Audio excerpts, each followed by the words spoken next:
Pakistani government! Pakistani government! Pakistani government! Pakistani government! Pakistani government! Pakistani government! Pakistani government! Pakistani government!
হাজু শুৱালকুছিত ভৰি দি আমি এটা বাৰ্তা দিবলৈ বিচাৰোঁ যে যিদৰে অতীতত কংগ্ৰেছ দলে 2001 চনত অসমত শান্তি ঘূৰাই আনিলে অহা বছৰ অতীত ঘূৰি আহিব আৰু কংগ্ৰেছ দলে পুনৰবাৰ অসমত শান্তি সমন্বয় গঢ়ি তুলিবলৈ সক্ষম হ'ব আৰু প্ৰত্যেক অসমীয়া নাগৰিকৰ মুখখনত তেওঁলোকৰ হেৰাই যোৱা হাঁহিটো ঘূৰাই লৈ আনিব।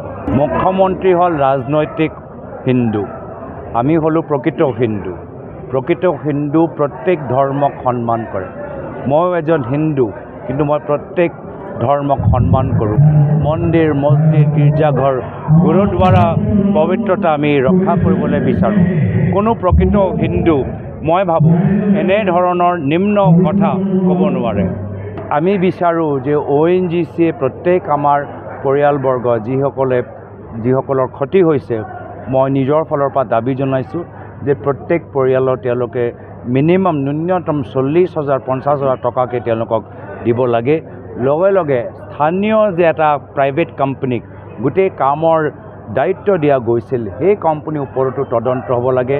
কেনেদৰে সেই কোম্পানী যাৰ ইতিহাসৰ ট্ৰেক ৰেকৰ্ডটো অলপ বেয়া আমি গম পাইছোঁ, তেওঁ কেনেদৰে পুনৰবাৰ সেই কণ্ট্ৰেক্টটো পালে, কোনোবা স্থানীয় বিজেপি দলৰ নেতাৰ প্ৰভাৱ আছে নেকি, সেয়া মোৰ সন্দেহ আৰু তাৰ ওপৰত তদন্ত হোৱাটো মই বিচাৰোঁ। এয়া হ'ল নতুন বিজেপি দলৰ আদৰ্শ।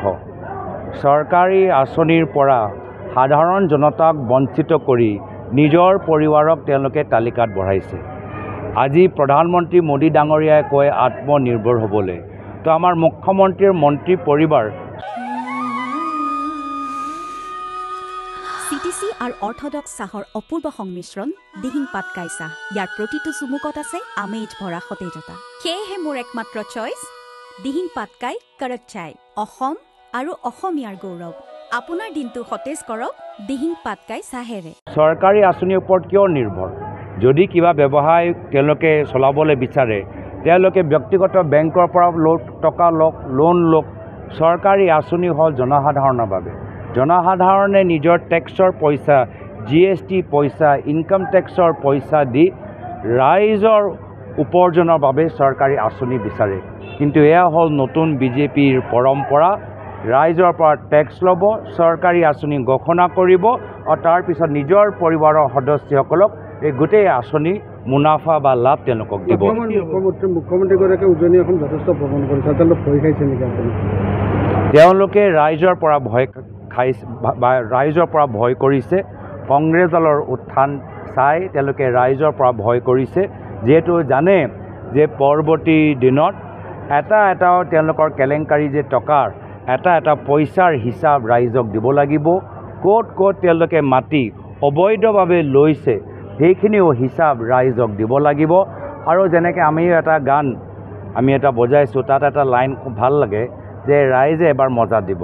তো সেই যে মজা যে ৰাইজে যি মজা দিবলৈ প্ৰস্তুত হৈছে, তাৰ পৰা বৰ্তমান চৰকাৰে ভয় কৰিছে। 10 ছেপ্টেম্বৰ আহি আছে, কি হ'ব? 10 ছেপ্টেম্বৰ মুখ্যমন্ত্ৰীয়ে দিয়া ডেডলাইন 10 ছেপ্টেম্বৰ মই মুখ্যমন্ত্ৰীয়ে যে মোক ৰাইজৰ ৰাজনীতিত ইমান প্ৰাসংগিক কৰি তুলিলে মই তাৰ বাবে মুখ্যমন্ত্ৰীজনক কৃতজ্ঞতা জ্ঞাপন কৰিছোঁ আৰু সকলোৱে দেখিছে যে মুখ্যমন্ত্ৰী এতিয়া চব কাম পাহৰি এতিয়া দিনে ৰাতি কংগ্ৰেছ কৰি থাকে। বিজেপিৰ এজেণ্ট কেতিয়া চাফাই হ'ব কংগ্ৰেছৰ পৰা?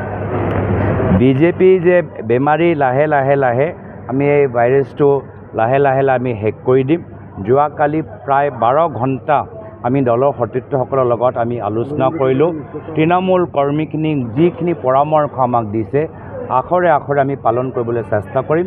তৃণমূল কৰ্মীখিনিৰ কণ্ঠ তেওঁলোকৰ পৰামৰ্শ আমাৰ কাণত পৰিছে আৰু সেই সম্পৰ্কত যদি আমি নিষ্ঠাৰে কাম কৰি যাওঁ BTR হওক বা পৰৱৰ্তী বিধানসভা নিৰ্বাচন হওক প্ৰতিখন নিৰ্বাচনত আমাৰ ফলাফল ভাল হ'ব। মোৰ প্ৰশ্নটো আছিল কংগ্ৰেছত বিজেপিৰ এজেণ্ট আছে। মই কৈছোঁ মুখ্যমন্ত্ৰীৰ ঘৰত কংগ্ৰেছ আছে। এতিয়া ময়ো ক'ব পাৰোঁ যে মুখ্যমন্ত্ৰীৰ ঘৰ ভিতৰৰ পৰা দেখিবলৈ কিমান সুন্দৰ। তেওঁলোকে যে দিল্লী প্ৰাক্তন মুখ্যমন্ত্ৰী অৰবিন্দ কেজৰিৱালৰ ঘৰলৈ বহুত ৰাজনীতি কৰিছে। মই কৈছোঁ অৰবিন্দ কেজৰিৱালৰ ঘৰতকৈ বেছি সুন্দৰ হৈছে মুখ্যমন্ত্ৰীৰ ঘৰ আৰু তেওঁলোকৰ কিছু ঘনিষ্ঠ মন্ত্ৰীৰ ঘৰ।